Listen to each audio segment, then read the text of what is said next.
autores, ¿no? Que después nos van a hablar del libro. Yo voy a introducir la obra, una obra que, bueno, a mí me ha parecido interesantísima, yo creo que interesantísima, muy bien estructurada, muy bien planteada, y bueno, hablaré un poquito más de ello en cuanto presente a los autores. Bueno, pues como les decía, tenemos a Ignacio Martín Verona y a Wilfredo Román. Ignacio Martín Verona, nacido en Valladolid en el año 1966, trabaja como juez en la capital vallisoletana, posee una dilatada trayectoria en su ámbito profesional, habiendo impartido numerosas ponencias y habiendo participado en diferentes jornadas especializadas. Como autor literario ha escrito 3 novelas, Crónica de una conspiración carlista, editada por Arús Ediciones en 2006, La corte de los ingenios, también por Arús Ediciones en 2013, y La tabla de Himmler en Multiversa, que dio la luz en 2016. Además de un libro de relatos, Relatos del Diablo, en Ediciones Eolas, que dio la luz en 2019. Obtuvo el premio Letras Jóvenes de Castilla y León en el año 1990 y fue finalista del premio Ateneo Ciudad de Valladolid en 2005. Wilfredo Román es editor, tiene formación como historiador y periodista, es creador y responsable desde el año 2009 de la editorial Arús Ediciones, en la que ha salido publicada esta obra.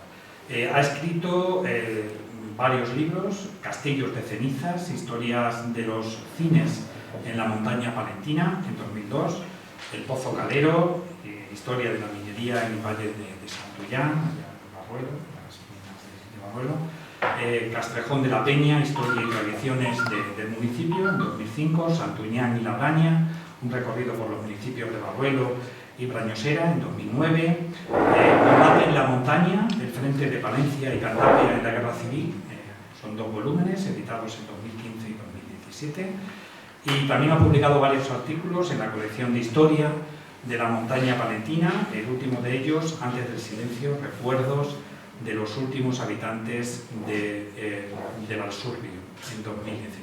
¿no? Bien, pues conocemos algo más de los 2 autores. Yo he tenido el placer de leerme este libro, la verdad de saborearlo, y bueno, pues ¿qué puedo decir de este libro sobre los secundarios de Castilla? Bueno, pues que nos presenta un magnífico recorrido histórico, ¿no? por esta red ferroviaria que se articuló, como decía antes, entre 1884 y funcionó hasta el año 1869. Y articuló buena parte de esas comunicaciones terrestres por tierra de Campos, por los Montes Torozos, en las inmediaciones de los Montes Torozos y la Vega del Esla, ¿no? Conformó una red integrada por 4 líneas, una de ellas, la primera, la más antigua, la del ferrocarril económico Valladolid-Medina de Rioseco, que se inauguró en 1884, impulsada por capital económico de origen catalán. Después, a partir de 1912, entre 1912 y 1915, se va a inaugurar las líneas que van a complementar o que van a hacer crecer esta red secundaria. La línea Palencia-Villalón de Campos, inaugurada en 1912, la línea de Medina de Rioseco y Villada también en ese mismo año, y la línea de Medina de Rioseco hasta Palanquinos, inaugurada en 1915. Todas ellas tenían confluencia con las líneas de la Compañía del Norte, Ferrocarril del Norte, y después su extensión hacia León y Ponferrada y Asturias, ¿no? Bueno, pues estas tres últimas, las Palencia-Villalón, Medina de Rioseco Villada y Medina de Rioseco Palanquino, fueron explotadas desde un primer momento por la Compañía de los Ferrocarriles de Castilla, que era filial a su vez de la Sociedad de Ferrocarriles Secundarios, una empresa que se creó en 1909 y tenía su sede en Francia. Ambas sociedades, como exponen los autores en la introducción, acabarían fusionándose en 1914, dando lugar a la Compañía de los Ferrocarriles de Castilla y Española de Ferrocarriles Secundarios. Estas 4 líneas sumarían un total de 216 kilómetros y comprendían un total de 32 estaciones de diferentes categorías. Y además daría empleo a unos 400 trabajadores. Bueno, esta red ferroviaria, y yo creo que es importante resaltarlo, surgió en un espacio en el que además, desde mediados del siglo XVIII, concretamente en 1753, comenzaría a construirse una de las obras de ingeniería hidráulica más relevantes de la península en esa transición entre la edad moderna y la edad contemporánea. Y me refiero al Canal de Castilla, cuyas obras finalmente concluyeron en el año 1849, justamente un año después de la inauguración del ferrocarril Barcelona-Mataró, que por cierto, recuerdo que este año cumplimos 175 años de ese hecho, ¿no?, de esa apertura de la línea entre Barcelona y Mataró, y como pueden ver, pues, hacemos mención en este cartel a esta efeméride que cumplimos este año, ¿no?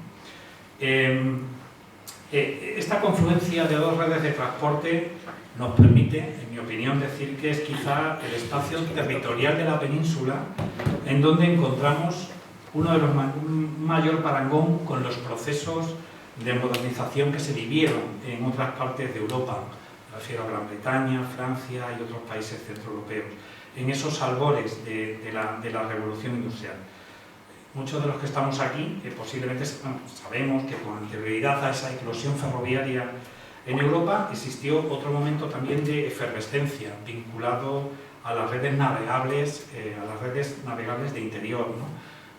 Las naturales, constituidas por los cursos fluviales con calado suficiente para que por ellos pudieran movilizarse mercancías, y las construidas por el hombre. Nos referimos a esos canales, los cuales vivieron su eclosión hasta que las redes ferroviarias fueron tramando el territorio y absorbiendo la mayor parte de ese tráfico. Bueno, pues será en este territorio de Tierra de Campos en donde nos encontramos cómo ese fenómeno tuvo de alguna manera una manifestación similar.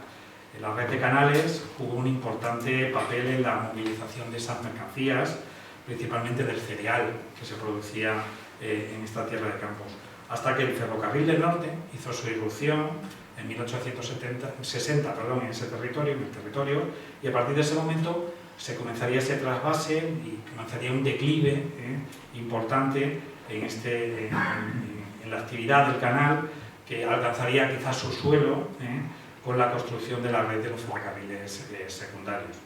Por tanto, este libro nos adentra en la historia y en la evolución de esta red, nos cuenta su evolución, nos habla de sus características técnicas, la arquitectura, el material motor, el factor humano, algunas veces tan olvidado en algunas obras, y yo considero que es una de las también principales aportaciones que hacen nuestros 2 autores, y nos muestra también qué ha quedado de esta red ferroviaria desde que finalizara su periodo de explotación allá por el año 1969. Ya han transcurrido más de medio siglo desde el cierre y el desmantelamiento de estos ferrocarriles, y esta obra viene a sacar a la luz de manera pormenorizada y casi a modo de inventario los vestigios de este patrimonio cultural ferroviario, ¿no?, que contienen estos 4 antiguos trazados. Y nos lo presenta de una manera, yo creo que brillante, a modo de guía visual, la cual se ve complementada por un texto claro, cercano, muy didáctico, que nos permite conocer ese territorio, su entorno natural, sus tradiciones, su cultura popular, su patrimonio histórico-artístico y su evolución económica de la mano de ese patrimonio ferroviario ya en desuso. Y además nos cuenta, nos muestra ese patrimonio histórico-artístico y el patrimonio que generó a su vez el ferrocarril y los canales, ¿no? El canal de Castilla, todas esas fábricas de harinas, todos esos, es decir, los efectos que tuvo de alguna manera la revolución de los transportes en este territorio. Por eso yo considero que es un acierto, y lo digo de verdad, el modelo que han empleado Ignacio Martín Verona y Wilfredo Román con esta obra. El libro además se encuentra espléndidamente editado, en mi opinión está muy bien estructurado, ya que cada una de las líneas cuenta con un capítulo específico, mediante el cual los autores se han adentrado en cada uno de los términos municipales por donde discurrían estos ferrocarriles, buscando la huella del mismo, sus antiguas exclamaciones, sus vestigios materiales, garitas, casillas de vía, antiguos recintos ferroviarios, algunos de ellos recuperados para seguir prestando servicio a estas comunidades locales o que se han reconvertido en espacios hoteleros o simplemente en viviendas, ¿no? Y esta identificación nos permite conocer en qué medida se sigue manteniendo este pasado ferroviario como parte de la memoria de los que allí viven. Este trabajo también cuenta con una gran recopilación de fuentes orales y documentales, fotográficas, archivísticas, que se van incardinando dentro de la obra y que aportan un indudable valor testimonial y un importante aporte a la recuperación de la memoria de estos ferrocarriles. Por todo ello, yo quiero que empecéis a hablar y que nos contéis muchos pormenores de este trabajo, de esta investigación, de este trabajo de campo que ha sido muy intenso, y por todo ello, además, por todo lo expuesto, yo animo a los aquí presentes a que conozcan la obra, que se adentren, y por supuesto felicito a los autores y les animo a que, si el tiempo se lo permite, que sigan adentrándose en otros espacios territoriales y sigan aportando obras tan atractivas e interesantes como la que hoy presentamos aquí. Muchísimas gracias por teneros aquí y os doy la palabra y vosotros os organizáis. Muy bien, muchas gracias. Gracias. Bueno, muchísimas gracias. Gracias al museo, lo primero, por acogernos. La verdad es que llevamos unos meses un poco de gira por pequeñas poblaciones, no sé si me escucha bien. Sí.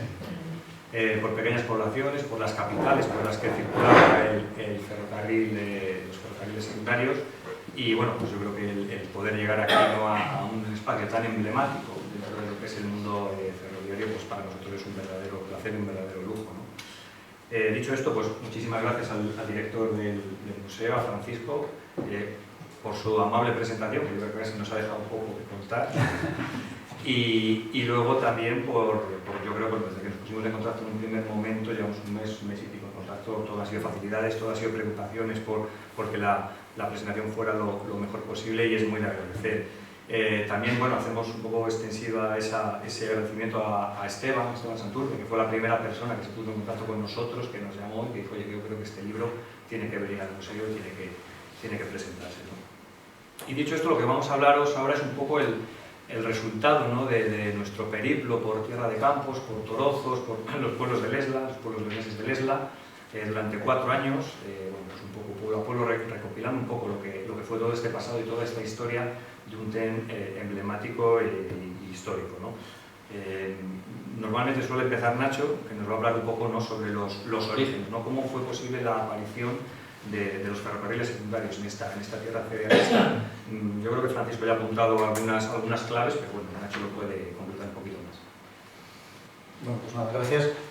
La verdad es que para hacerse idea de, bueno, el trabajo, cuál es la finalidad del libro y en qué entorno nos hemos movido desde el punto de vista sentimental, psicológico, es muy fácil hacerlo aquí, porque realmente cuando uno viene al Museo del Ferrocarril ve la evolución tecnológica de los caminos de hierro, ¿no?, que aparecieron pues, a mediados del siglo XIX en España y en toda Europa. Hay dos fases, dos momentos históricos. Uno primero en el cual, pues, cuando empiezan a ponerse en marcha en toda Europa las líneas de los ferrocarriles, de los caminos de hierro, bueno, están unidos, vinculados al progreso humano, al cambio de la sociedad. Realmente fue una revolución en el pensamiento, en las relaciones, desde el punto de vista militar, porque cambiaron las técnicas de transporte militar, en fin, fue una revolución en todos los términos. Aquí en España no nos quedamos fuera. Lo que sí que ocurrió es que España pues, llevaba un atraso histórico también en muchos campos, y uno de ellos, por ejemplo, o sea, no solo el de los medios de transporte, sino también el financiero. Y pues a la luz de todos los proyectos que se fueron desarrollando, desde la red radial de los ferrocarriles de vía ancha, pues empezaron a surgir proyectos económicos como las sociedades de crédito, que recababan fondos fundamentalmente a través de los nobles, de la alta alcurnia vinculada con la familia real. En fin, se generó ahí una trama que acabó con un crack financiero que poca gente conoce, pero ya en 1864 en España, igual que en el resto de Europa, hubo una gran crisis financiera derivada de la pérdida de valor de los títulos. ¿Por qué? Porque esos títulos que se compraban y se peloteaban entre los nobles y las grandes fortunas de la época, cuando empiezan a ponerse en marcha los ferrocarriles en España, se ve que todas las expectativas que había de uso por medio de pasajeros, de mercancías, pues claro, España no tenía el desarrollo económico para pues que fueran realmente rentables. Bueno, al margen de las guerras que se produjeron entre la línea del norte y la línea de Isabel II, que eso daría mucho que hablar, lo que es cierto es que después de ese crack financiero de 1864 se publica se aprueba una nueva ley, una segunda nueva ley o conjunto de leyes ferroviarias en torno a 1870 en España. Ahí es donde surgen los ferrocarriles de vía estrecha. Los ferrocarriles de vía estrecha se llamaban así porque eran ferrocarriles mucho menos costosos económicamente, porque eran unos ferrocarriles que iban en vías métricas, de un solo metro, y se utilizaron con fines de explotación estratégico, es decir, materiales que servían o materias primas que podían servir para, pues, por ejemplo, el hierro. ¿Qué línea histórica explotó el hierro? Entre otras muchas, la de Atapuerca. Atapuerca fue una línea que se concedió a un ferrocarril inglés que a los pocos años entró en quiebra, ahí se quedó, ahí está, y afortunadamente pues una de las cosas que sirvió fue para descubrir la dolina de Atapuerca. Eso es una anécdota, pero para que os hagáis una idea de qué tipo de ferrocarriles estamos hablando. En el territorio de Tierra de Campos, ¿cuál era la riqueza? Tierra de Campos y los alrededores. El trigo. Históricamente el trigo se transportaba primero con grandes recuas, grandes, gigantescas, miles de recuas de arrieros que llevaban las sacas de harina o las balas de harina que se llamaban en los carros y transportaban pues, en grandes hileras, inimaginable en la época actual, ¿no? Posteriormente surge el Canal de Castilla, un gran sueño ilustrado que se venía arrastrando desde la Edad Media, conectar toda España, o por lo menos el centro con los puertos del norte, a través de canales, a través de los ríos, etc. Ese sueño ilustrado es superado inmediatamente por la aparición del ferrocarril. Y cuando entran en crisis los grandes proyectos de líneas nacionales, surgen estos pequeños grandes proyectos de vía estrecha. En Palencia, concretamente, había una persona que era un todopoderoso cacique de la época, que es Abilio Calderón, que en ese momento fue ministro de Fomento.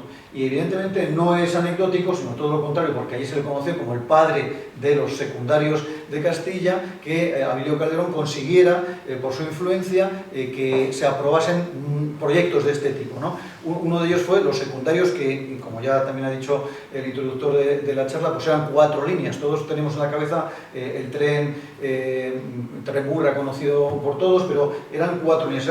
Fueron varias concesiones que se fueron desarrollando con el tiempo. Lo importante es que esos trenes todos estaban vinculados a la explotación del trigo, y la finalidad era llevarlos desde los centros de producción a las grandes líneas de transporte, que inicialmente era el canal, y posteriormente fueron pues, las vías anchas, que eran las que circundaban todo el territorio, por Palencia hacia León y por Palencia hacia el norte. En ese entorno es en el que nos debemos mover. Es difícil imaginarlo, pero para la época fue un desarrollo tecnológico impresionante. Y ahora, bueno, iremos profundizando un poco en lo que significó para los territorios y para las personas estos ferrocarriles.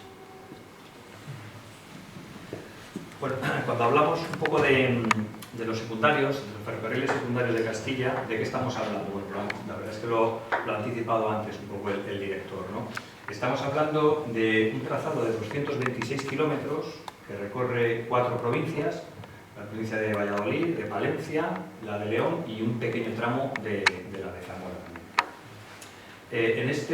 Son 4 líneas que, como vemos, pues están entrelazadas, interconectadas unas con otras, y estaban jalonadas por un total de 32 estaciones más 3 apeaderos. Y un poco lo que se comentaba antes, ¿no? Digamos, con el paso del tiempo y con algunas deficiencias técnicas y con bueno, pues un poco también el conocimiento popular que se tuvo del tren, tuvo el apelativo, ¿no? de tren burra, que en algunos casos, bueno, pues era despectivo. Sin embargo, detrás de eso estamos ante una línea que tuvo una gran importancia estratégica y económica para la zona y que, como se dijo antes, en sus mejores años llegó a contar con 400 empleados. Es decir, estamos ante una línea de envergadura, una línea que cumplió un gran servicio, pero que quizás lo que no hizo fue envejecer bien, ¿vale? Cada una de esas 4 líneas, digamos, bueno, pues tiene sus características, tiene su propia identidad y puede, digamos, presumir un poco de algo singular, ¿no? En el caso, por ejemplo, de la de Valladolid a Río Seco, pues bueno, podemos decir que es la primera de todas, ¿no? Es la más antigua, es de 1884 y es la que abrió un poco la línea, ¿no? De todos estos ferrocarriles secundarios, ferrocarriles estratégicos dentro de lo que es la meseta castellana. Después de ella se inauguró en 1912 la de Palencia a Villalón de Campos. Bueno, esta a lo mejor lo que puede presumir es de la inauguración que tuvo con gran boato, ¿no? Con la presencia de Alfonso XIII, hizo el viaje inaugural entre Palencia y Villalón y que, digamos, bueno, pues fue un acontecimiento de mayor singular para la época, ¿no? Pocos meses después de la apertura de esa línea se abrió también la de Medina de Río Seco a Villada. Esta, digamos, que fue un poco como si dijéramos el hermano pequeño o el patito feo, en el sentido de que fue la más diminuta en número de pasajeros, en volumen de mercancías, pero sin embargo también tenía su valor en el sentido que es la única que conecta todas las otras 3 líneas, ¿verdad? Esa converge con todas las otras líneas del secundario y además converge con la vía ancha de Ferrocarriles del Norte en el pueblo de Villada, ¿no? También desde el punto de vista arquitectónico tenía un hecho singular, que era una pasarela muy bueno, única dentro de lo que es todo el diseño estructural y las construcciones ferroviarias de la zona, que era una pasarela que conectaba la estación de vía estrecha con la vía ancha del norte, ¿no? De esa pasarela que tampoco queda nada, bueno, pues es una construcción singular dentro de todas estas líneas. Y finalmente tenemos la línea de Medina de Río Seco a Palanquinos, que fue la última que se inauguró, que fue abierta en 1915. Y el valor principal de esta línea yo creo que es que durante toda su historia, cuando fue abierta, es que fue la línea, desde un punto de vista económico, la más rentable. Es la que concitó mayor número de viajeros, la que consiguió mover mayor número de mercancías y fue, digamos, desde un punto de vista económico la principal. Fue un poco el motor, digamos, económico de toda la compañía, ¿no? La evolución de todas estas líneas dentro de la compañía de los secundarios de Castilla es verdad que, bueno, hubo al principio otras denominaciones, unas filiales, unas fusiones entre el ferrocarril económico. Nos vamos a adentrar en todo esto que es un poco más farragoso, pero digamos que todas estas líneas fueron concebidas con una gran esperanza, digamos, de haber revolucionado lo que era Terra de Campos. Quizás no lo consiguieron, realmente no lo lograron, pero sí que durante muchas décadas, hasta los años 30, 40, pues fueron una fuente de riqueza muy importante y digamos que dentro, desde un punto de vista económico, pues fueron cumpliendo un poco, por lo menos aportando una cierta rentabilidad, ¿no? A partir de ahí entra en una crisis económica importante que va haciendo que paulatinamente se vayan quedando obsoletas todas las instalaciones y toda la maquinaria. Esto derivará en que, bueno, a partir de los años 60 la situación de la compañía ya es crítica y en 1965 son absorbidas por el Estado y pasan a manos de FEDER. 4 años después, en el 69, tendrá lugar el cierre definitivo de todas estas líneas. Desaparecerán, dejarán de circular los secundarios por Terra de Campos, Torozos y Vega de Lesda. Los motivos de este cierre, bueno, pues son varios. Imagino, bueno, pues los que conocéis un poco todo el tema de la evolución del ferrocarril en España, encontramos un poco motivos estructurales, ¿no? Es una época en la que se cierran otras muchas líneas de vía estrecha, hay digamos una búsqueda de la rentabilidad de muchas infraestructuras de este tipo y muchas de ellas son cerradas. Se cierran los ferrocarriles bueno, eso es para después. Y eso para después. También. Eso. se cierran muchos ferrocarriles, igual que se cierran los ferrocarriles de secundarios de Castilla. Luego es una época en la que está empezando a producirse un proceso de despoblación en los pueblos. Es una época en la que hasta ese momento había mucha gente en los pueblos para circular en los trenes y empieza a haber cada vez menos. Y luego también hay un factor decisivo que es la creciente competencia del transporte por carretera. En estos años empiezan a circular muchos camiones que hacen un transporte de mercancías y luego empiezan a aparecer múltiples compañías de transporte de pasajeros, de autobús, que más o menos replican también las líneas de los secundarios y lo que hacen es pues, restarles muchísimos usuarios. Y luego, finalmente, y junto a todo esto, hay otro factor que es decisivo y que es clave, que es el abandono, en este sentido, de la administración, ¿no? La administración asume lo que es las líneas de los secundarios, pero no invierte ningún dinero y pues no consigue reflotarlas, digamos, las abandona, las deja morir y lo que procede básicamente es a su cierre. Esto es un poco sangrante porque en estos mismos años y en este mismo periodo se estaba aprobando lo que era el Plan Estratégico de Tierra de Campos, que Franco lo anunció, pues en fin, como que iban a ser la recuperación, unas grandes inversiones que iban a recuperar toda esa tierra, y una de las primeras medidas o un paralelo que se aplicó fue el cierre de este ferrocarril. Quizás hubiera sido una gran oportunidad para verlo reflotado y para verlo recuperado. Esto, digamos, es un poquito lo que es un poco el contexto geográfico en el que nos movemos y la evolución histórica del ferrocarril. Ahora vamos a hablar un poquito más sobre la importancia de estos trenes dentro del territorio. Bueno, cuando se inaugura en 1915 la línea de Medina de Río Seco a Palanquinos, que es la línea más larga, que llega hasta casi a lo de León, hizo uno de los trayectos inicialmente una maestra que se llamaba Calimera Montiel Marcos. Y os voy a decir lo que escribió en relación a su viaje en tren como corresponsal del Diario de León. Dice: el progreso ha abierto una nueva brecha en el muro del tiempo y dejando al pasado todo lo arcaico se remonta como águila altanera, aprisionando entre sus garras la ciencia, el talento, el bien luminoso que lleva hasta la humilde aldea la luz redentora. Tal es la velocidad que más parece un pájaro que un tren. Bueno, pues esta visión de lo que podía ser el tren para la región podía ser exagerada o excesivamente romántica, pero realmente el tren en esa época, como hemos dicho antes, implicó una revolución industrial, económica muy importante. Lo que está demostrado es que cuando cerraron las líneas, el 11 de julio de 1969, se empezó a agravar el declive de este territorio hasta el estado actual en que se encuentra, que es uno de los territorios más despoblados de España. Cuando recorréis los pueblos y vais viendo todo el territorio por el que circulaban estos trenes, vamos a encontrar muchísimos vestigios, no solo de vestigios de la arqueología industrial vinculada al ferrocarril, como pueden ser las estaciones, las naves auxiliares, todos los elementos vinculados al transporte, sino los núcleos industriales que fueron floreciendo en torno al ferrocarril, porque claro, el ferrocarril era el medio más avanzado, el que comunicaba a mucha gente con los núcleos tan importantes como Valladolid y Palencia, que para ellos era como para nosotros Singapur y Hong Kong en este momento a nivel económico, y lo que implicaba es que los pueblos generaban riqueza. Entonces, primero, la propia tecnología del ferrocarril necesitaba para la construcción tejas, andamiajes, materiales que se fueron construyendo en empresas tan importantes como la tejería mecánica que existió en Palencia, o diversas empresas vinculadas a la construcción de todo ese tipo de material siderúrgico, no el pesado, que eran las líneas, o sea, las vías, pero sí que con los carros, con todo lo que estaba vinculado al mantenimiento de la línea, ¿no?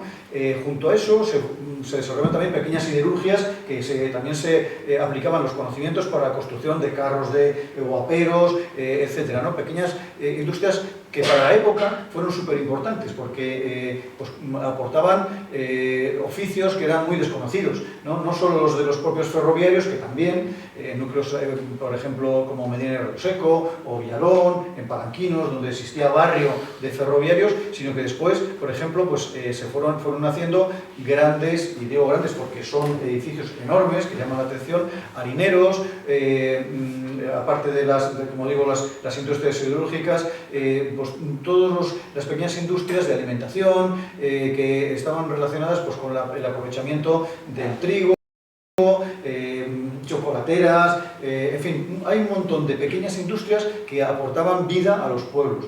Y que realmente cuando uno recorre el territorio, pues muchas veces se sorprende que, pues como normalmente la estación estaba un poco alejada del centro, pues ahí hayan florecido y todavía se mantenga en pie, gracias a Dios, no se sabe por cuánto tiempo, pero bueno, enormes construcciones, interesantísimas desde el punto de vista de la tecnología industrial, y que yo creo que, como diremos más adelante, pues merecerían una protección frente al vandalismo, y que bueno, pues que la caída en muchos casos es inminente. Pero bueno, si veis las fotografías que hay, amplísima reportaje, llama la atención porque primero, las construcciones vinculadas al ferrocarril eran bellas, eran construcciones industriales, pero estamos en una época en la cual, por ejemplo, pues está todo el movimiento arquitectónico vinculado al modernismo catalán, y las construcciones son de ladrillo, están rematadas, tienen pues un sabor humano que realmente pues ahora desgraciadamente se ha perdido, ¿no? Entonces ya solo por el encanto que tiene esas construcciones merece la pena verlas. Y luego pues las construcciones vinculadas con la industria harinera realmente llaman la atención. Muchas de ellas lógicamente están vacías, no se ve la tecnología que tenían dentro de la amortiguación, que es impresionante, pero sí que como era en altura, como se hacía el sistema de producción harinero, pues llama la atención por lo mole que son y lo realmente interesante y sugerente, ¿no?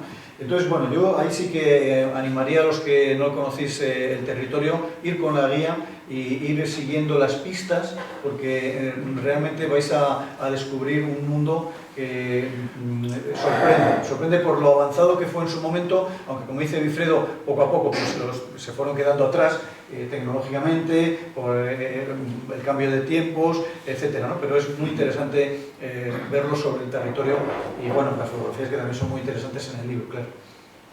Sí, por rematar un poco lo que estaba diciendo Nacho, aquí tenemos una imagen que es muy representativa de todo lo que ha contado, ¿no? Tenemos en primer plano la estación del secundario, abandonada, y luego al fondo tenemos un silo, el edificio que aparece a la derecha es una antigua fundición, y detrás de eso hay una fábrica de harinas, ¿no? Vemos como en torno a lo que es la estación se crea un núcleo industrial en un pueblo castromocho, pues que tendría 400 o 500 habitantes en la época, ¿no? O sea, toda la fuente de riqueza se estaba concentrando en torno al tren.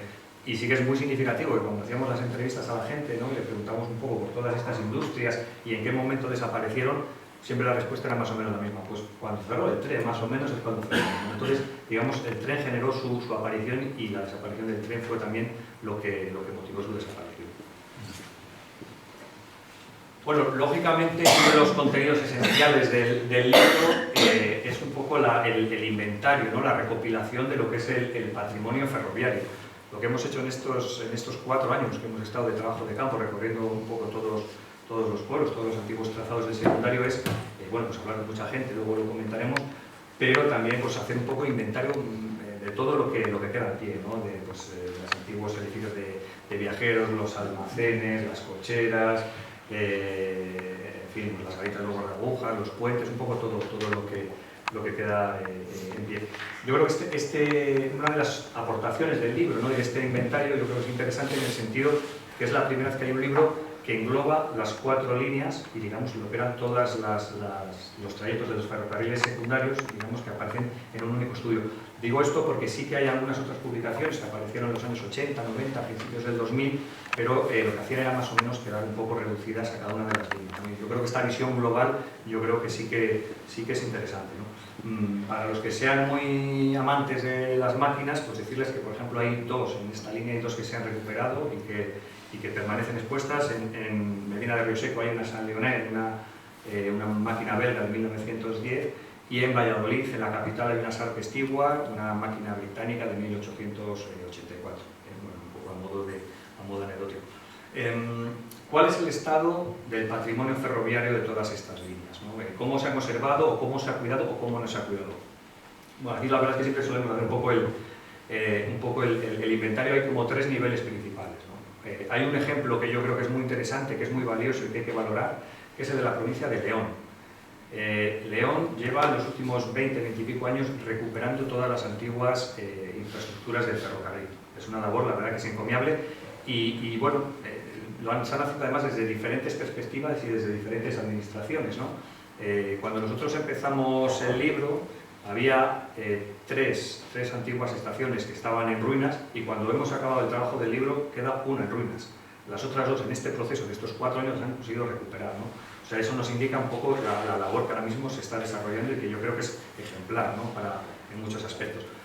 Algunos edificios son sedes de mancomunidades, otros edificios pues se están reconstruyendo como alojamientos turísticos.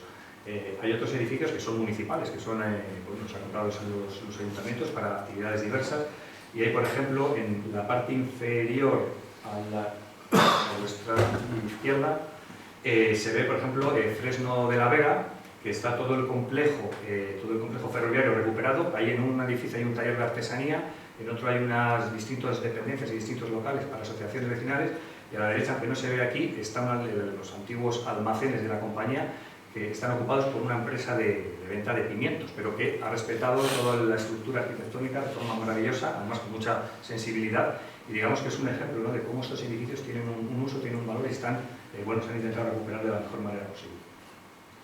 Hay otro segundo nivel, después del de León, que es el de Palencia y el de Zamora.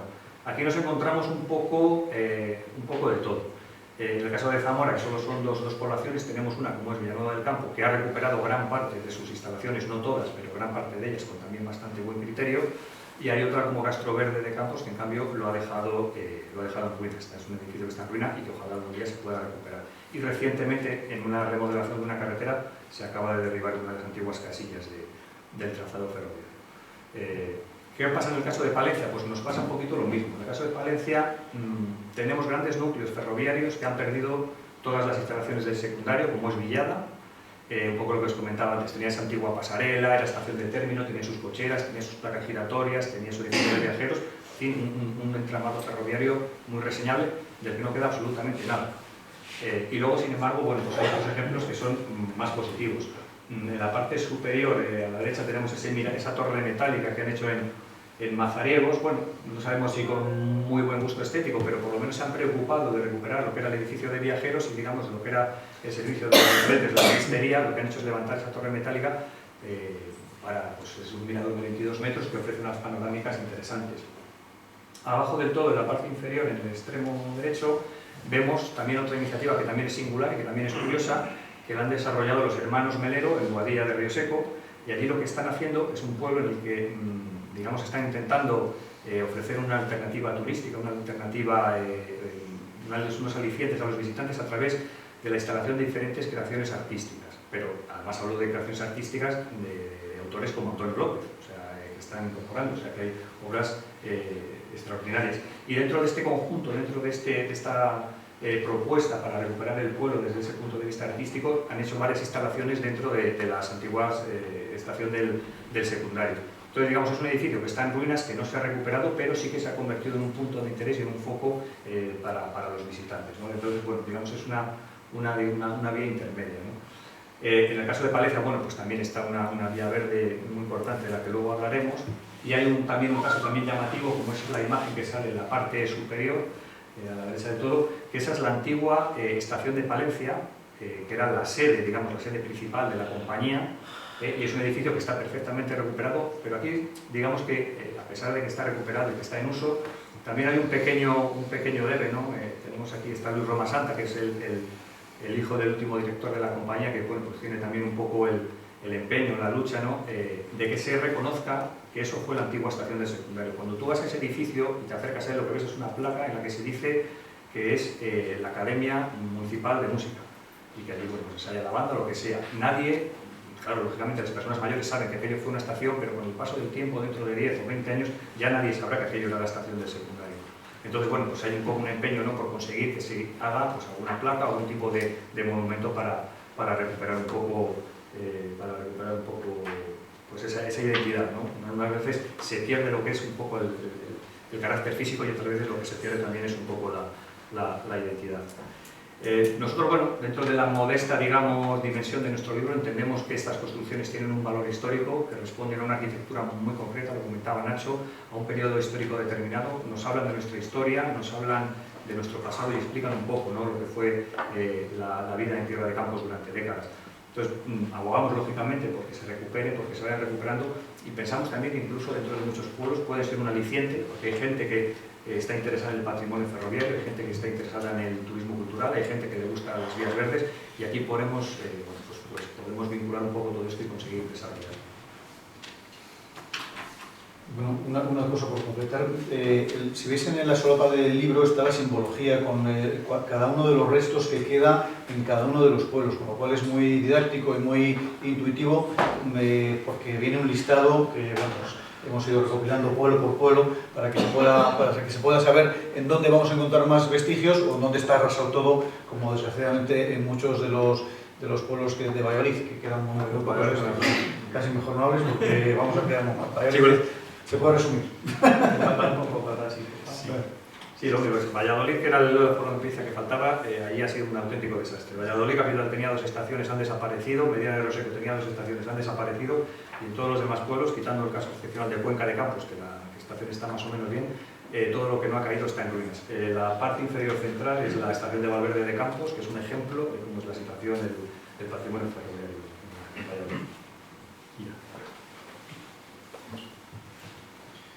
Bueno, yo creo que este libro, vamos a ver, aquí está el editor, yo fui el que impulsó un poco la idea del libro y se nos fue de las manos. Yo creo que ha sido una cosa que realmente al final nos implicamos y dijimos, venga, hay que ir pueblo por pueblo sacando todo lo que tiene el territorio. ¿Y por qué es un libro para descubrir Tierra de Campos? Porque me imagino que los que estáis aquí piensas en Tierra de Campos y ya estás viendo un secarral en verano, que es lo que atravesamos todos, camino de la costa, algo, en fin, pues desolado, con algunos núcleos que todos conocemos, que son conocidos por su valor histórico-artístico, pero realmente creo que este libro es un instrumento, voy a darme autobombo, pero es verdad que es esencial para poder conocer Tierra de Campos desde otra perspectiva y profundizar en lo que fue ese territorio. ¿Y por qué? Porque sin apartar los datos relativos a la historia, la gastronomía, la cultura, que están recogidos yo creo que de manera muy sintética, pero muy amplia en cuanto a toda la información que se da, con el propósito de que sea una guía, aunque sea un poco pesada, pero es pesada en cuanto a peso específico me refiero, va más allá. Porque precisamente el hilo conductor es la cultura vinculada al ferrocarril, y eso es muy novedoso porque realmente, o sea, la gente que está vinculada afectivamente o familiarmente o por conocimiento personal con el tren, las generaciones actuales y no digamos las venideras, pues no van a tener ni idea de que este tren existió.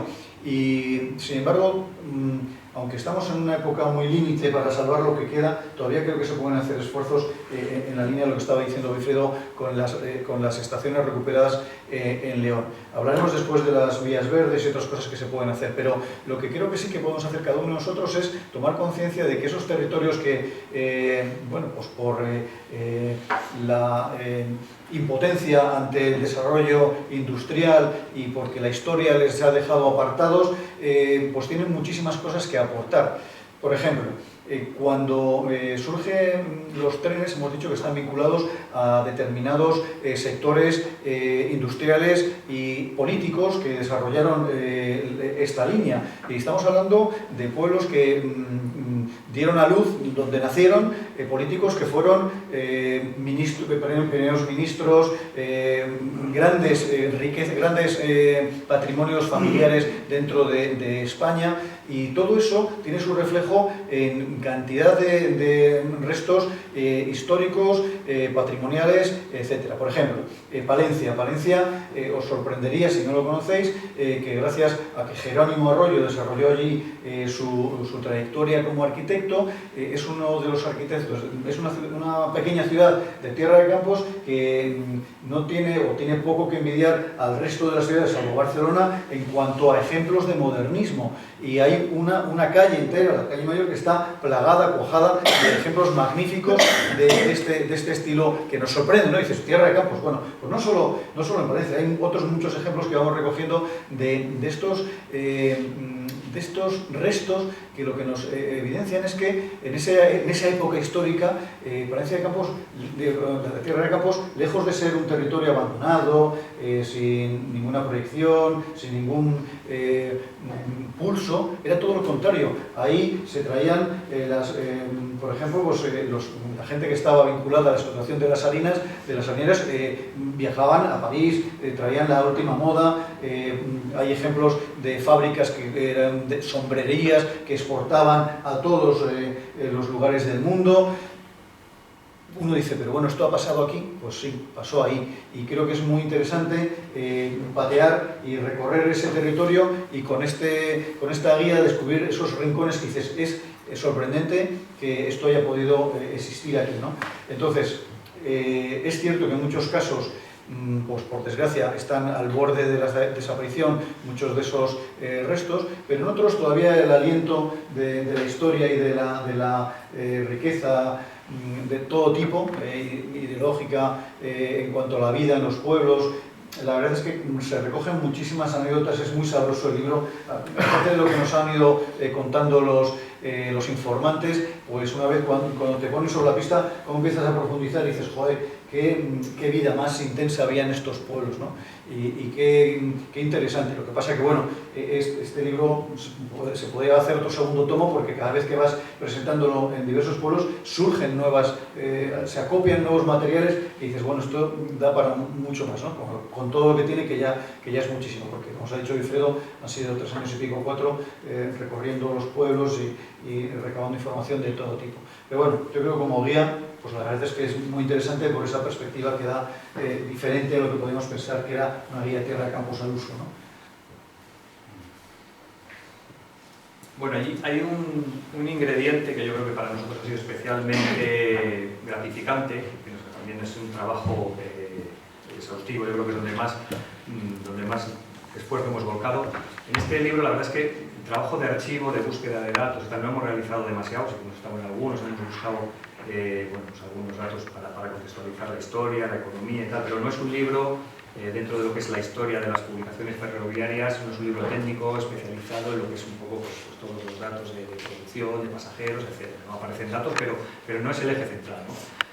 Donde sí, digamos, yo creo, encontramos un poco el eje central, es en los testimonios de la gente que hemos ido entrevistando durante estos 4 años por el recorrido por cada uno de los pueblos, ¿no? Han sido 70 y tantas, casi 80 entrevistas las que hemos realizado a gente mayor. En algunos casos hemos conseguido pues localizar a algunos ferroviarios todavía, ¿no? Por ejemplo, en la parte inferior a la derecha pues está el penúltimo es Ezequiel Martínez, que es factor de palanquinos, ¿no? Segundo en la parte inferior por la izquierda es Francisco, que también estuvo trabajando en una de las brigadas de vía y obras. Bueno, hemos encontrado algunos. Lo que sí hemos encontrado bastante son familiares y descendientes de esos ferroviarios, ¿no? Que también nos han contado un poco, bueno, pues que ellos desde pequeños vivían en las estaciones o en ese mundo, ¿no? Vinculado al ferrocarril, nos han contado también pues muchísimos datos. Y luego también otros vecinos que lo que han hecho ha sido contarnos su experiencia como usuarios, ¿no? Ahí, por ejemplo, aparecen 2 mujeres en la parte superior, está Clotilde y está Carmina, que eran 2 niñas que lo que hacían pues era estar todo el día pues jugando en la estación era su, digamos, la parte trasera de su casa, ¿no? Ellos estaban todo el día ahí y vivían ahí, daban el paseo a ver los trenes y digamos que su vida era un poco el tren, ¿no? Y yo creo que este contenido es muy interesante porque nos acerca un poco al valor humano, ¿no? Al recuerdo, Es verdad que los datos te aportan, las estadísticas te aportan un reflejo fiel, un reflejo exacto, ¿no? De lo que pasó en cada momento. En ese sentido los testimonios orales no son tan precisos, pero sí que lo que consiguen es evocar un poco los sentimientos, las emociones, un poco todas esas sensaciones que rodeaban, ¿no? La llegada del tren, la llegada de ese día a día, ¿no? Y yo creo que, bueno, pues en este sentido estamos muy agradecidos a ellos. Aparece también, por ejemplo, en la parte superior, a la izquierda, Pedro Pintado, ¿no? Que es de la Asociación de Ferroviarios de Valladolid. También nos hemos apoyado mucho en ellos. Cuando hemos elaborado textos un poco más específicos de ferrocarril, se los hemos enviado y hemos querido que nos lo revisaran, ¿no? yo creo que toda esta recopilación tiene mucho valor, porque si dentro de 10 o 15 o 30 años alguien quiere volver a escribir un libro como este, los datos que aparecen en los archivos los va a seguir encontrando, va a poder seguramente seguir reconstruyendo todo lo que fue la historia económica, administrativa o técnica de lo que es el ferrocarril. Sin embargo, yo creo que todo ese universo, ¿no?, emotivo está como, para nosotros, bueno, es como un pequeño tesoro que sabemos que está próximo a desaparecer, ¿no? Entonces hemos querido un poco recogerlo casi en el último momento, incorporarlo al libro, y yo creo que realmente es lo que le da un valor esencial, porque cuando se lee todos esos testimonios, todas esas anécdotas, esas vivencias, es lo que realmente yo creo resulta más emocionante.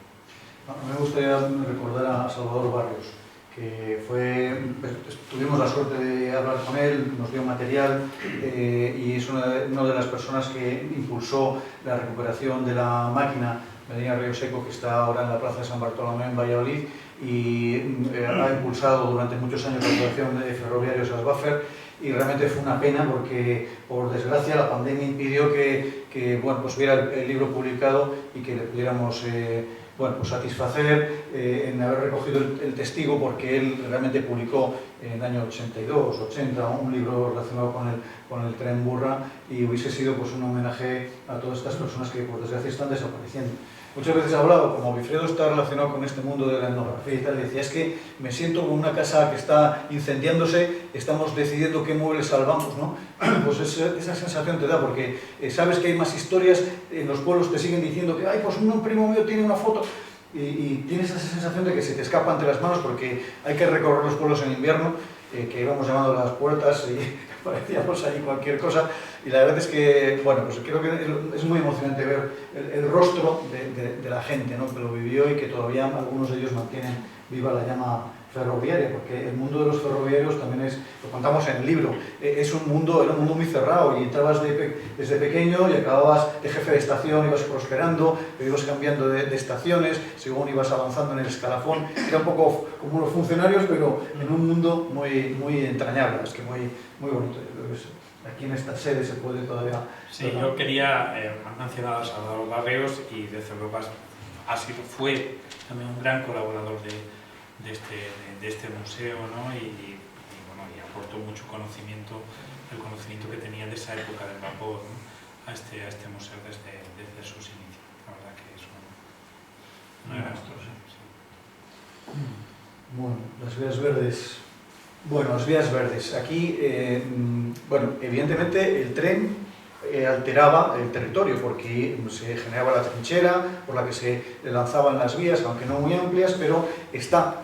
El tren sigue allí en la mayoría de los casos. A veces ha habido algunos desmontes, otras veces ha habido paisanos que han metido ahí el arado o han cerrado con vallas parte del recorrido, pero el tren sigue ahí.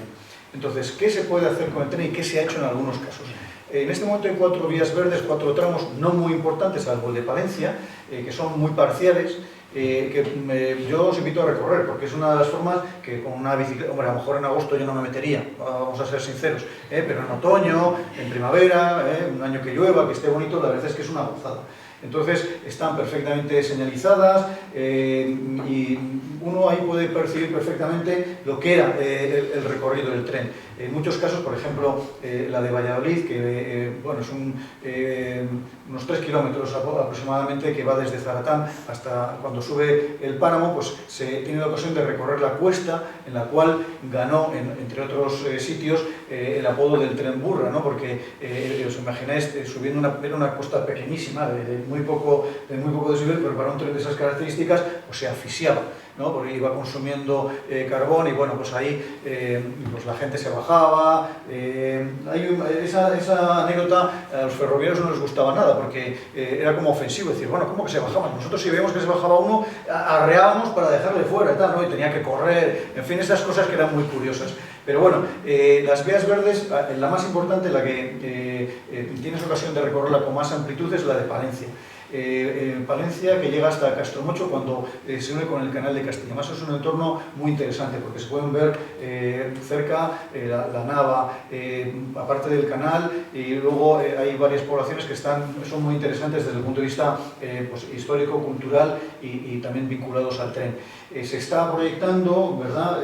Porque tú eres de Palencia o trabajas en Palencia, el tren que, vamos, el puente, existía un puente metálico que llamaban el puente de Abilio Calderón, ¿no? Antiguamente, porque decían que si lo había promovido él o se lo había puesto ahí gracias a él, esas cosas, pero bueno, el hecho es que se está tratando, y creo que sí, el proyecto está en marcha, de unir los dos lados del río Carrión para que se pueda unir la ciudad con lo que existe ya de la Vía Verde. Y yo creo que es un recorrido de casi 40 kilómetros, 30 y tantos, en total serían de ida y otros tantos de vuelta, que creo que es muy interesante, porque las posibilidades que tiene esta vía, lo he dicho antes, Bifredo, son 226 kilómetros, es que pocas vías verdes, pocas vías se podrían utilizar con esa amplitud en España.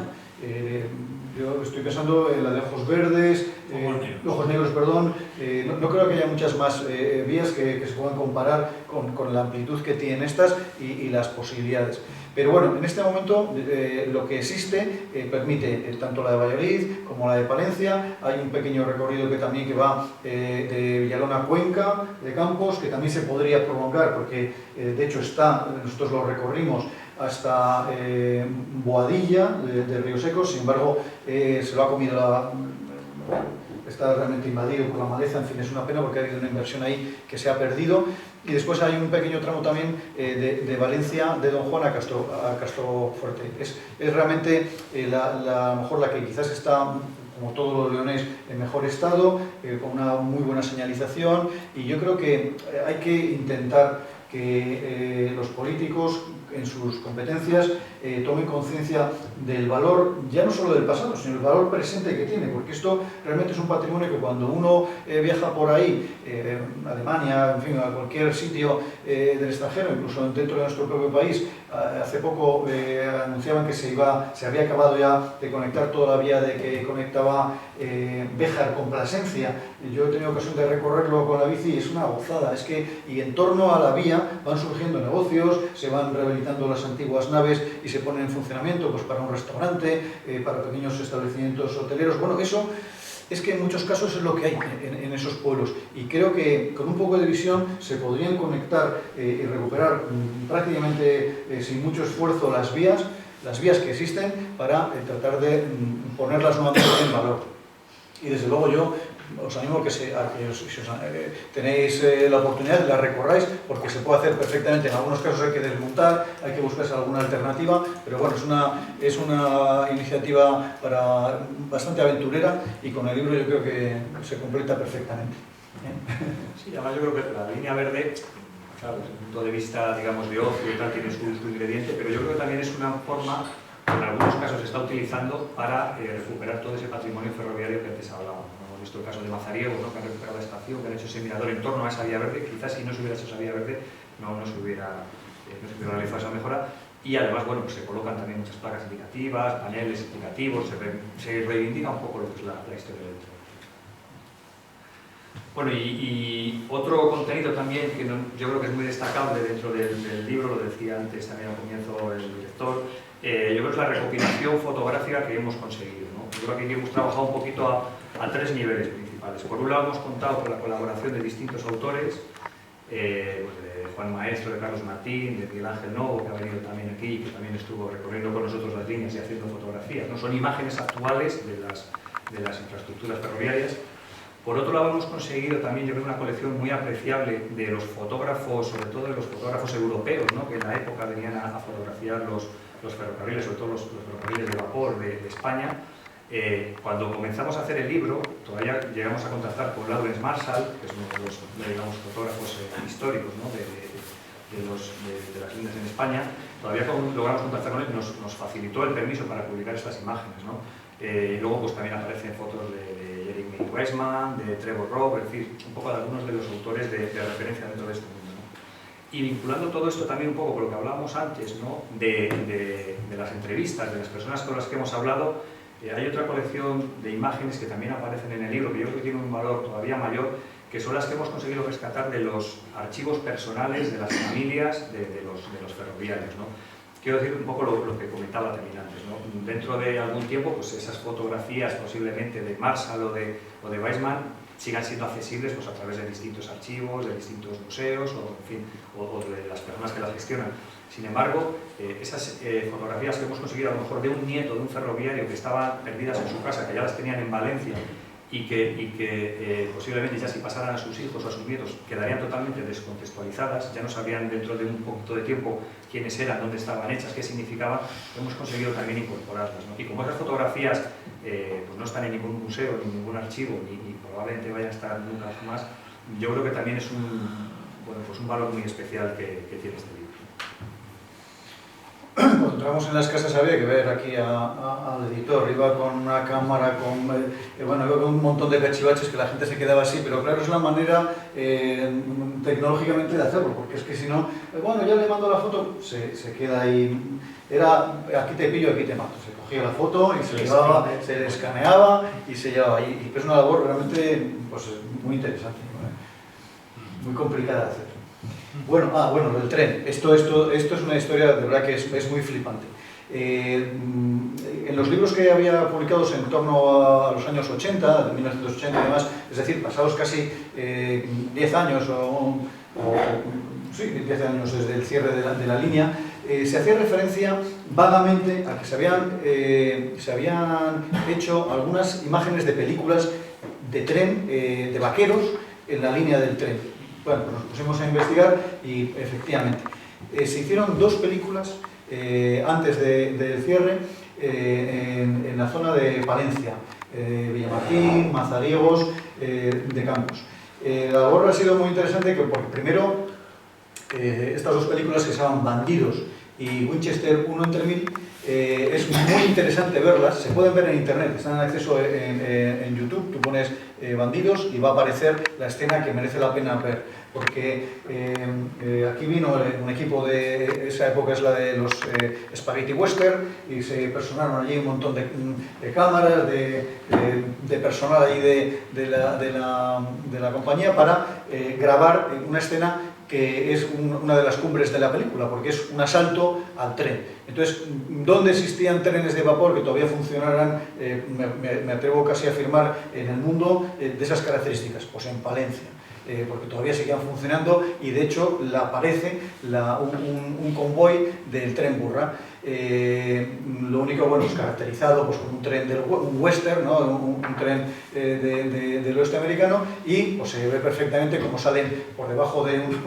uno de los puentes por los que pasa el tren, ahí caracterizados, hay una matanza, empiezan a disparar, y lo interesante es que la cámara también graba no solo desde fuera, donde se ve además unas imágenes preciosas del tren en línea, espectaculares, en marcha, o sea, todo es absolutamente real, sino desde dentro, con lo cual uno se puede hacer una idea perfecta de cómo eran los vagones, toda la madera, las cristaleras. Realmente es entusiasmante de verlo porque realmente vives dentro del tren, ¿no? En Bandidos, como os comento, existe una gran secuencia que se puede disfrutar, como hemos dicho, en Google, y después en Winchester 1 entre 1000 también se utilizaron imágenes para la película. Tiene menos protagonismo porque es una película que después estuvo grabándose en Segovia, en Madrid y demás, pero también tuvo allí pues, su protagonismo nuestro pequeño tren de Piedra de Campos. Lo interesante que se recoge también en el libro es cómo lo vivieron los paisanos de los pueblos, porque os podéis imaginar, para ellos fue un auténtico momento histórico, ¿no? Y nos contaron alguna anécdota, como por ejemplo cuando pues eso, no volvían las mujeres que habían estado allí presenciando la grabación, se hizo de noche, y ya la gente, bueno, a ver qué ha pasado, es que estos americanos, a ver qué han hecho con otras mujeres, ¿no? Nos contaban. Entonces fueron allí encabezados con el cura del pueblo a buscar, a ver, ya pensando que había pasado cualquier cosa, y bueno, simplemente se habían quedado embelesadas, me imagino, pues con los vaqueros y los indios, no, en este caso no hay indios, ¿no? Pero bueno, este personal tan exótico que estuvo durante un tiempo campando por Tierra de Campos. Entonces, bueno, también recogemos esa anécdota porque creo que es muy interesante, con algunas fotografías de la época, del momento ese, como os digo, que es muy estelar para el pueblo. Bueno, yo creo que ya vamos a ir terminando, que ya vemos una hora y pico, ya hemos metido un rollo bastante interesante. Bueno, pues nada, nos despedimos con el secundario, el camino de Villalón, atravesando el páramo de Tierra de Campos, atravesando la comarca, el entorno de Villarramiel. Y yo no sé si Nacho siempre suele terminar leyendo una lectura emotiva, un párrafo que le gusta mucho. Sí, hombre, que es muy bonito. Entonces un poco el toque emotivo lo aporta Nacho. Es un paisano que se llama Blas Pajarero, murió hace ya muchos años, pero bueno, reflejó en Retazos de Torozos, que bueno, para muchos ha sido una lectura, bueno, pues iniciática, que se dice ahora, en fin, que ha significado cosas para determinada época de nuestra juventud. Escribió un libro que se llama Retazos de Torozos, y dentro de esos retazos escribió una pequeña pieza relacionada con el tren que os voy a contar, porque yo creo que refleja perfectamente lo que era el tren, ¿no?, para esta gente, lo que significó el tren Burra y estos pequeños trenes que hacían verdadero servicio público. No solo tiene que ser rentable, también el tren realiza un servicio público en el estricto sentido del término. Y decía: y así, por tu poco correr, te apoderaron burra, aun cuando yo siempre entendí que te decían así por cumplidor. Aunque ya tú, sabiendo lo que iba a dar de sí tu simple y rutinario quehacer, te intitulaste para siempre secundario de Castilla, sin más aquel. Y así ganaste una soldada que si daba para ir tirando, ahora no da, porque descuidaste otros menesteres de más provecho, como hubiera sido el crear intereses por el recorrido. Nunca pensaste que resoplar por Torozos iba a ser, pasado un tiempo, oficio de los que ahora llaman no cualificados, y que son tristes empleos en los que se gana el salario que se da por lo que otro puede hacer. Y así trajiste mujeres y hombres a servir, muchachos al seminario, renteros a pagar o a pedir aplazamientos, tercos a pleitear, locos al manicomio, e ilusos y recelosos, por siempre engañados, a comicios y asambleas. Y así llevaste escabeches, alpargatas, sogas, hoces, sal y pimentón, las más de las veces, y las menos, abonos, máquinas, gente y plantones con que repoblar. Y así acabamos, despidiéndonos de vosotros y del tren.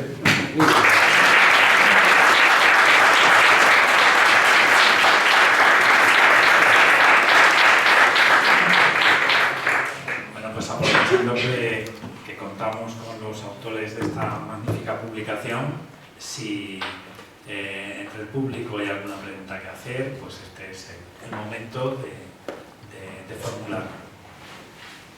Sí, Carlos.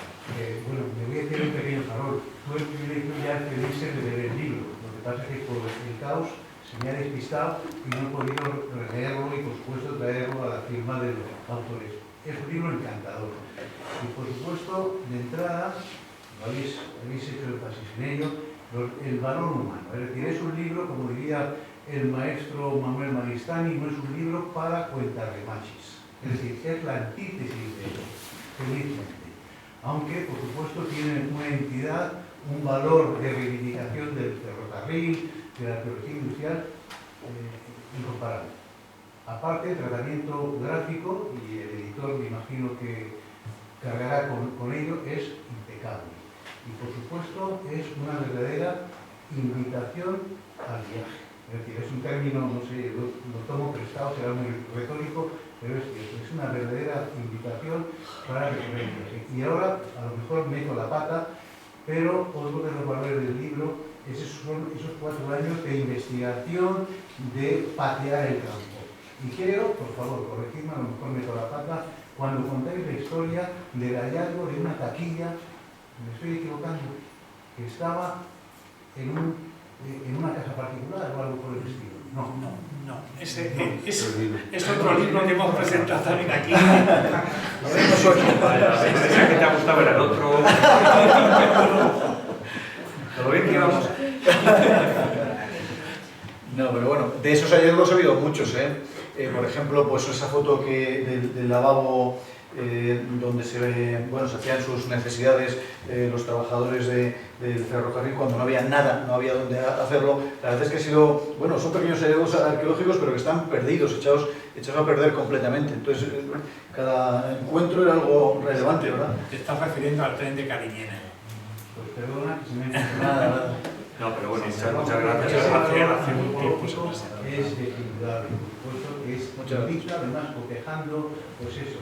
En la parte documental con la realidad, que a veces, bueno, pues hace pensar cómo este país no solamente ha desperdiciado, malbaratado todo un patrimonio industrial, tecnológico, bueno, que no solamente ha sido el despojo de las iglesias de románicas, sino esto hoy sería, cuando se habla de activos, coño, pues este tren sería hoy un activo esencial para Tierra de Campos, y paradojas de la vida, ¿no? Aquellas ínfulas de la dictadura, pues curiosamente, pues fijaos, es cierto, hoy quién se acuerda del plan de Tierra de Campos, los que tenemos cierta edad todavía recordamos algo, pero bueno, es curioso que el primer elemento fue desmantelar esa infraestructura, punto. De aquellos tiempos. Lo hemos hablado antes, lo que queda del ferrocarril no tiene ningún nivel de protección. Yo tuve un asunto en Palencia, bueno, pues una cuadrilla se llevó, desmanteló un puente entero, con el petril, todo, se lo llevó todo. Y cuando se puso a investigar la Guardia Civil, lo que estaba investigando era unos delitos de daños. Entonces le preguntamos, bueno, daños, pero esto no tiene ningún valor patrimonial, cero, no tiene nivel de protección ninguno. Con lo cual la gente lo que hacía en cuanto el tren se cerró, pues se llevó absolutamente todo lo que pilló, desde los ladrillos a las tejas, en fin, pues así han desaparecido. Es que en muchos casos han desaparecido físicamente hasta los cimientos, ¿no? Una cosa increíble. Pero bueno, todavía se pueden salvar cosas, todavía hay edificios que se pueden tratar de conservar, ¿verdad? Sí. Luis. No, yo lo que quería comentar, por supuesto, ante todo felicitaros porque estamos ante un gran libro, un libro absolutamente necesario, lo habéis explicado muy bien, un libro que era imprescindible, que coge toda una historia ferroviaria, una historia incluso etnográfica, una historia humana, y yo creo que era totalmente imprescindible este libro. La historia del ferrocarril de Tierra de Campos pues, fue una historia triste. No se puede ver hoy día con los ojos de hoy la historia de entonces. La verdad es que, como sabéis, a los que nos gusta el tema ferroviario, hacia los años 60 ya se empezó a hablar de que había que desmantelar líneas de vía estrecha, siguiendo aquellos informes del Banco Mundial. Hoy día ya sabéis que cualquier informe del Banco Mundial hay que tomarlo siempre al revés. Eso yo como economista siempre lo aconsejo. Nunca se puede tomar un informe del Banco Mundial en sus términos, sino al revés. Y entonces se cerraron muchísimos ferrocarriles, otros no. Y de hecho, cuando el Estado se hace cargo en el 65, el Estado volcó buen material al ferrocarril del norte, al Santander-Bilbao, a otros, y el de Tierra de Campos se hundió totalmente. ¿Por qué? Pues evidentemente, ante todo por un tema político, porque la gente de Tierra de Campos es una gente muy recia, muy conservadora y nunca se desmanda. Y entonces se mantuvo un material francamente malo, no se hizo absolutamente nada por renovar el ferrocarril, hubo una posibilidad que hubiera sido importante, muy importante en su momento, que era unir de Palanquinos con la Robla, que eran muy pocos kilómetros, y si se hubiera unido prácticamente 500 kilómetros de vía estrecha, de vía férrea, para llevar todos los productos del campo hasta Bilbao. No se hizo. Hombre, tampoco hoy día, ya digo, es imposible examinar las cosas de hoy con la perspectiva de entonces, pero el ferrocarril tuvo una muerte excesivamente mala, y yo creo que no solamente estaba para hacer películas, y ahí sí yo salgo en las fotos esas, porque en aquel momento la película que era de Bandidos fue una película muy buena, y llegaron los mejores especialistas en caballos, bueno, yo soy el segundo de la derecha, ahí eso, con corbata y todo, porque en aquel tiempo se iba con corbata, ¿no? Y entonces llegaron especialistas, ahí lo ponéis muy bien en el libro, un tal Juan José Maján, que era el mayor especialista en caballos, y lleva a los mejores caballistas.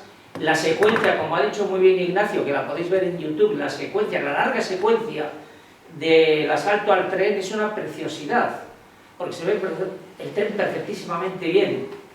Incluso decía alguno que en algún momento se hizo tantas tomas, se hicieron tomas durante semanas, que en algún momento se rompió la caldera de la máquina, porque se exigía mucha velocidad, porque los especialistas querían saltar bien.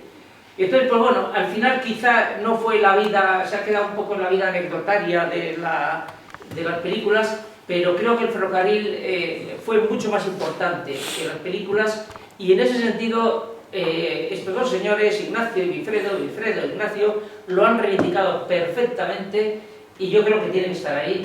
Y como habéis visto también muy bien, y termino, las autoridades políticas tenían que responder mucho mejor de lo que están respondiendo. Sobre todo, critico la de Palencia, bueno, Valladolid ya lo habéis dicho, impresentable, y la de Palencia también. Y la ignorancia es una desfachatez histórica y algún día se demostrará, pero bueno, esperemos por lo menos que simplemente en la sede central de los ferrocarriles de Palencia pongan una mísera placa que cuesta 200 euros diciendo qué fue aquello, porque la gente va a Palencia, ve un edificio precioso y no sabe a qué se debe eso. En fin, enhorabuena, de verdad, por haber hecho un gran libro.